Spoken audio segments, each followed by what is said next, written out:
Hello friends, कैसे हो आप सब। उम्मीद करती हूँ आप सब एकदम अच्छे होंगे और स्वस्थ होंगे और तैयारी में लगे हुए होंगे।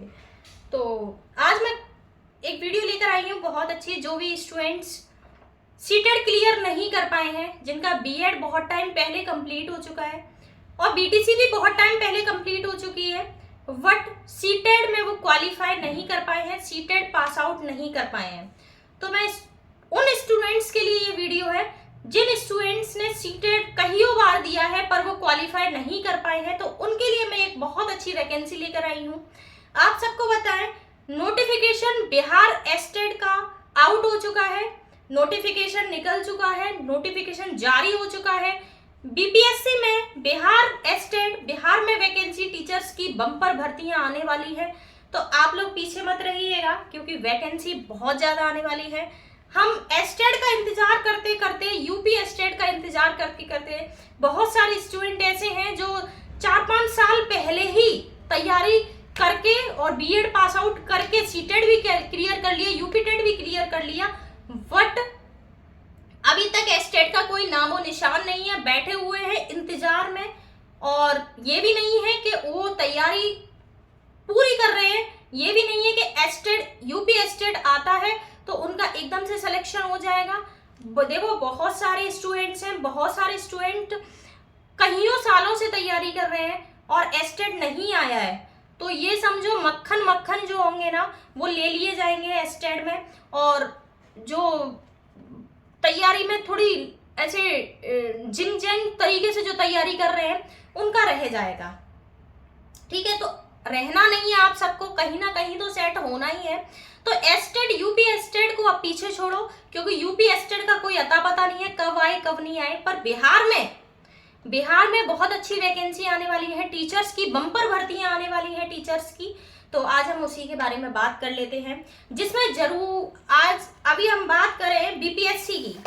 बीपीएससी एस्टेट की अगर हम बात करें तो देखो, इसमें 2 पेपर होते हैं। बिहार एस्टेट में 2 पेपर होते हैं, जिसमें क्लास पेपर 1 में क्लास आती है 9 से 10th, और अगर हम बिहार में एस्टेट की सेकंड पेपर की बात करें तो उसमें आता है 11 से 12th। जो 11th और क्लास 12th है उसके लिए एस्टेट होता है। इसमें बिहार एस्टेट में हमें सीटेट की आवश्यकता नहीं पड़ती। जो भी स्टूडेंट सीटेट क्वालिफाई नहीं किए हैं वो स्टूडेंट तैयार रहिए अपना बिहार एस्टेट देने के लिए। अच्छा, अगर हम बात करें कि कौन कौन एलिजिबल होगा इस फॉर्म को फिल करने के लिए, तो जो भी स्टूडेंट क्लास 12th ग्रेजुएशन और बीएड किए हुए हैं, बीएड की डिग्री लिए हुए हैं और बीटीसी किए हुए हैं, वो स्टूडेंट इस कर सकते हैं। अभी वैकेंसी नहीं आई है, जैसी वैकेंसी आएंगी आप अपनी तैयारी को पूरी रखो। जो भी स्टूडेंट 12th ग्रेजुएशन और बीएड कर चुके हैं, बीएड वाले स्टूडेंट इसमें सब ले लिए जाएंगे, सब फॉर्म फिल कर सकते हैं। बीएड और बीटीसी वाले, जो भी स्टूडेंट में ग्रेजुएशन के बाद बीएड किया है या फिर 12th के बाद भी बीएड किया है, वो स्टूडेंट एलिजिबल होंगे इस वैकेंसी में अप्लाई करने के लिए। अब मैं बात करूं, इसमें 2 पेपर होते हैं, पेपर 1 और पेपर 2। पेपर 1 जो होता है वो क्लास 9th और क्लास 10th के लिए होता है। पेपर 2 की मैं बात करूं तो क्लास 11th और क्लास 12th के लिए होता है। अगर मैं पेपर 1 की बात करूं तो पेपर 1 में 150 क्वेश्चन होते हैं और 150 नंबर के होते हैं। पेपर 2 की अगर मैं बात करूं तो 150 क्वेश्चन 150 ही नंबर के होते हैं। एग्जाम मोड की अगर मैं बात करूं तो ऑनलाइन एग्जाम मोड पर होता है, कंप्यूटर बेस्ड एग्जाम होता है, ऑफलाइन नहीं होता है, ऑनलाइन होता है। जो भी स्टूडेंट कंप्यूटर नहीं जानते हैं किस टाइप से हम एग्जाम देते हैं, तो आप लोग कंप्यूटर अपनी कोचिंग लगा लो ताकि आपका हाथ जो है वो हैंडल हो जाए कि किस तरीके से हम ऑनलाइन मोड पर अपना एग्जाम दे पाते हैं। तो आपकी प्रैक्टिस भी कंप्यूटर को चलाने की एकदम अच्छी बनी रहे, एकदम काफी अच्छी हो जाए, ताकि आपको एग्जाम देने में परेशानी ना हो। अब मैं बात करूं टोटल नंबर्स की तो 150 क्वेश्चन है, 150 मार्क्स के होते हैं और एक क्वेश्चन 1 नंबर का होता है। एक अच्छी बात भी बताऊं मैं, इसमें कोई भी नेगेटिव मार्किंग नहीं होती है, ये एक इसका प्लस पॉइंट है। इसमें कोई भी नेगेटिव मार्किंग नहीं होती, चाहे पेपर 1 ले लो चाहे पेपर 2 ले लो, उसमें कोई भी नेगेटिव मार्किंग नहीं होती है। अब मैं बात करूं नंबर ऑफ सेक्शन की, जिसमें हमारा पहला जो पेपर होता है टाइप 1 में जो पेपर होता है वो स्पेसिफाइड सब्जेक्ट होता है, तुम्हारा ऑप्शनल सब्जेक्ट होता है। तुमने 12th के लेवल पर तुमने बीएड किस सब्जेक्ट से की है वो एक स्पेसिफाइड सब्जेक्ट होता है, जो कि तुम्हें देना होता है। सेकंड में बात करूँ तो पेडागोजी होती है। पेडागोजी में अदर्स स्किल्स आ जाती है, जिसमें पेडागोजी में मैं अगर बात करूँ तो स्पेसिफाइड सब्जेक्ट के क्वेश्चन जो होते हैं वो 100 क्वेश्चन होते हैं, 100 नंबर के होते हैं, जिसमें तुम्हें 2.5 घंटे का समय मिलता है। अगर मैं पेडागोजी, स्पेशल पेडागोजी की अगर मैं बात करूं तो इसमें आर्ट ऑफ टीचिंग होती है, जिसमें हमारे आर्ट ऑफ टीचिंग के 30 क्वेश्चन आते हैं, जो कि हमारे 30 नंबर के होते हैं, चाहे पेपर 1 हो चाहे पेपर 2 हो। अगर मैं बात करूं जीके की, तो जीके में 5 क्वेश्चन होते हैं, 5 नंबर के होते हैं।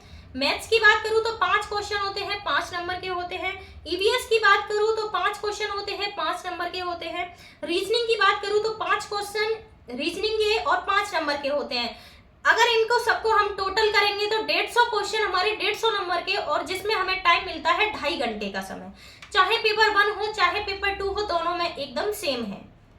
ठीक है, अब मैं बात करूं एक इंग्लिश किस मोड पर किया जाता है, तो आप सबको बता दूं, चाहे आप हिंदी मीडियम से हो चाहे आप इंग्लिश मीडियम से हो, वो आप अपना एग्जाम जब फिल करेंगे, जब आप अपने फॉर्म फिल करेंगे, तो उसमें आपसे पूछा जाएगा कि आप एग्जाम जो दोगे वो हिंदी में दोगे या इंग्लिश में देना चाहोगे। तो वो आपके ऊपर डिपेंड करता है कि आप हिंदी सेलेक्ट करते हो या इंग्लिश सेलेक्ट करते हो। जो भी स्टूडेंट हिंदी है तो वो हिंदी सेलेक्ट करेंगे, जो भी स्टूडेंट इंग्लिश से पढ़े हुए हैं, 12th इंग्लिश मीडियम से किया है, बीएड भी इंग्लिश मीडियम से किया है, वो अपना इंग्लिश कर लेंगे। ठीक है, यही है। एक बहुत ऐसे हैं जो तैयारी कर रहे हैं पर उनका क्वालिफाई नहीं हो पा रहा है, तो जिसने भी मेरी इससे पहले वाली वीडियो नहीं देखी है वो जाके वीडियो देख लेना, क्योंकि बहुत अच्छी है। जो स्टूडेंट्स न्यू हैं, जो बिगनर्स स्टूडेंट हैं, जो तैयारी कर रहे हैं, अभी अभी एडमिशन बीएड में लिया है बट समझ नहीं आ रहा कि हम सीटेट की प्रिपरेशन कैसे करें, कहाँ से करें, तो वो मेरी इससे पहले वाली वीडियो जरूर देख लेना, बहुत बेनिफिशियल है। सारे डाउट क्लियर हो जाएंगे, किस टाइप से सीटेट को आपको क्वालिफाई करना है, कितने मार्क्स चाहिए, सब कुछ मैंने उस वीडियो में बताया है। अब मैं अगर इसमें एस्टेड में कैटेगरी की बात करूं, नंबर्स की बात करूं, कट ऑफ की बात करूं, इसके बारे में भी अगर हम बात कर लें तो ठीक रहेगा। तो अगर मैं बात करूं एस्टेड की, तो आप सबको मैं बता दूं, जनरल में 50% ये क्वालिफाइंग एग्जाम है, जिसके बाद हमारी फाइनल कट ऑफ लगती है। तो जनरल में 50% हमें चाहिए क्वालिफाइंग के लिए। एस्टेड में बिहार में ओबीसी की बात करूं तो 45% चाहिए। ईबीसी की बात करूं तो 42% चाहिए। एससी कैटेगरी की बात करूं तो 40% चाहिए। एसटी कैटेगरी की बात करूं तो 40% चाहिए। वुमेन्स की बात करूं, सारे वुमेन्स जो है उनके लिए भी 40% ही चाहिए। पीडब्ल्यूडी की बात करूं तो पीडब्ल्यूडी जितने भी कैटेगरी जितने भी कैंडिडेट्स पीडब्ल्यूडी का सर्टिफिकेट्स है उनको भी 40% ही चाहिए। बट इसमें एक अच्छी बात ये है कि सारी गर्ल्स के लिए, सब गर्ल्स के लिए, चाहे वो बिहार की गर्ल्स हो चाहे वो यूपी की गर्ल्स हो, सब गर्ल्स के लिए, सभी वुमेन्स के लिए 40% रखी है। कोई भी कैटेगरी वाइज कट ऑफ नहीं रखी जाती है इसमें। और एक इसमें ये भी बेनिफिट है कि इसमें कोई भी नेगेटिव मार्किंग नहीं होती है। तो आप सबके डाउट क्लियर हो गए हो। अगर कोई भी डाउट हो तो कमेंट बॉक्स में मुझे बता देना, मैं आंसर जरूर करूंगी। और एस्टेट की प्रिपरेशन में लग जाओ। अगर आपका सीटेट नहीं हुआ है तो कोई नहीं, सीटेट नहीं हुआ है कोई नहीं, सीटेट हो जाएगा। अभी तो एस्टेट भी नहीं आया तो यूपी में वैकेंसी भी नहीं आने वाली है, पता नहीं कब आएगा। तो इस सोच में ना डूबो। बीएड वाले स्टूडेंट हो, डीएलएड किए हुए हो, इतनी अपने तो पता नहीं कब वैकेंसी आएंगी, पर बिहार की वैकेंसी का नोटिफिकेशन जारी हो चुका है। अब बस वैकेंसी आने ही वाली है, तो बस अपने एस्टेट की प्रिपरेशन में लग जाओ। अच्छे से सिलेबस को समझो, अच्छे से किस टाइप के क्वेश्चन आते हैं, प्रीवियस ईयर क्वेश्चन देखो और प्रीवियस ईयर पेपर लगाओ, मॉक टेस्ट लगाओ, टेक्स्ट बुक पर मॉक टेस्ट लगाओ। और अदर केयरवेल है, अड्डा 247 है, बहुत सारे ऐप ऐसे हैं जो कि हमें previous year mock test provide कराते हैं। बट मैं अपना पॉइंट ऑफ व्यू दूंगी, टेक्स्ट बुक के अलावा कहीं से भी आप अपना मॉक टेस्ट बन लगाओ, क्योंकि टेक्स्ट बुक एक अच्छी साइड है, एक अच्छी लेवल की साइड है। तो केयरवेल है, अड्डा 247 है, इनके अकॉर्डिंग अगर हम बात करें तो टेक्स्ट बुक सबसे बेस्ट माना जाता है। एक बार पे करो, 1 ईयर का प्लान लो, बस छुट्टी अपने प्रीवियस ईयर पे दो। अब पहले तो आपको यही करना है कि अपना सिलेबस कंप्लीट करना है। सिलेबस कंप्लीट करने के बाद ही आपको टेक्स्ट बुक पे अपने मॉक टेस्ट प्रीवियस ईयर के परचेज करने हैं। बाकी आपको कुछ नहीं करना है बस, और फिर आप बन जाओगे टीचर।